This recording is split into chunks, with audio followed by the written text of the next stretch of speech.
It's good. It's always even more hectic than you prepare yourself for, and more chaotic, but it's fun. We just did this new album that came out last week, so it feels really like fresh and good. It's been good, yeah. This has been the best South by for sure. I think it helps that the album just came out, and like we are on tour of the States right now, and so this is the first time that we are playing in Texas since the album came out. So there's a lot of like our fans coming from Austin and stuff. Yeah, Chris is really, really talented and just a good person for me. Like we connect well and can communicate really well, which is important, obviously, when you're collaborating on something. And especially for me, I just feel like what we had recorded and done already it was really precious to me. So to bring someone in was kind of nerve-wracking, but once we got into it, it became apparent that it was going to be really great, and it was a good match.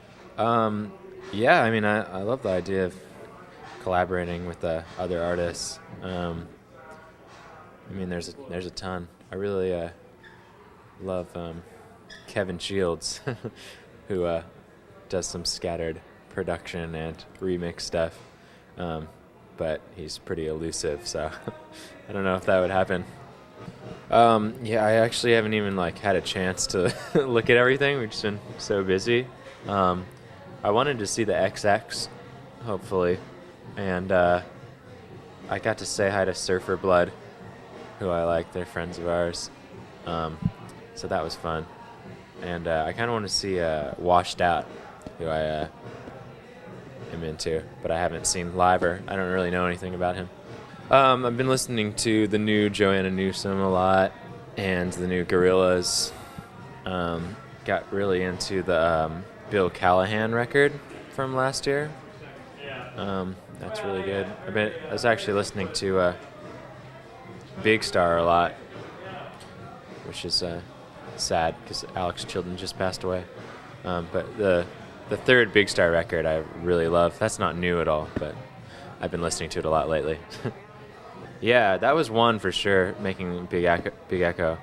A lot of 80s stuff I was getting into. Kate Bush, some Talking Heads stuff.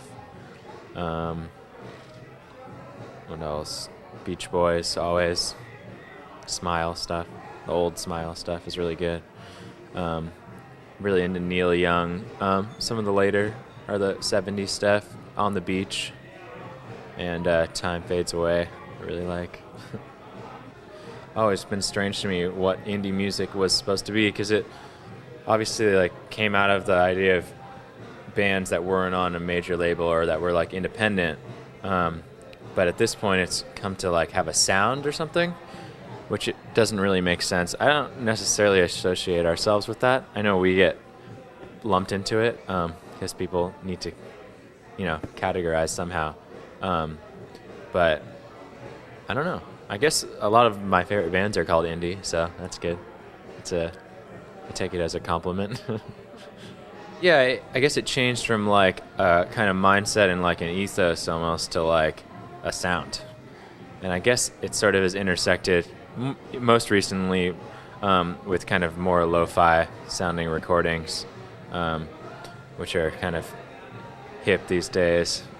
And I guess just a certain like more free sounding approach to music, that's not so cut and dry like such pop music forms and things like that. But that's where I guess I find it problematic for us, because I actually really love pop music. It's like sort of what I study, and it's my favorite stuff. So indie pop is kind of a weird genre. It doesn't really make sense. We're touring pretty much indefinitely into this year. I think we're going to do some stuff overseas and then come back, and I think we have some dates in the summer. We do, actually. Not supposed to talk about, but they're very exciting.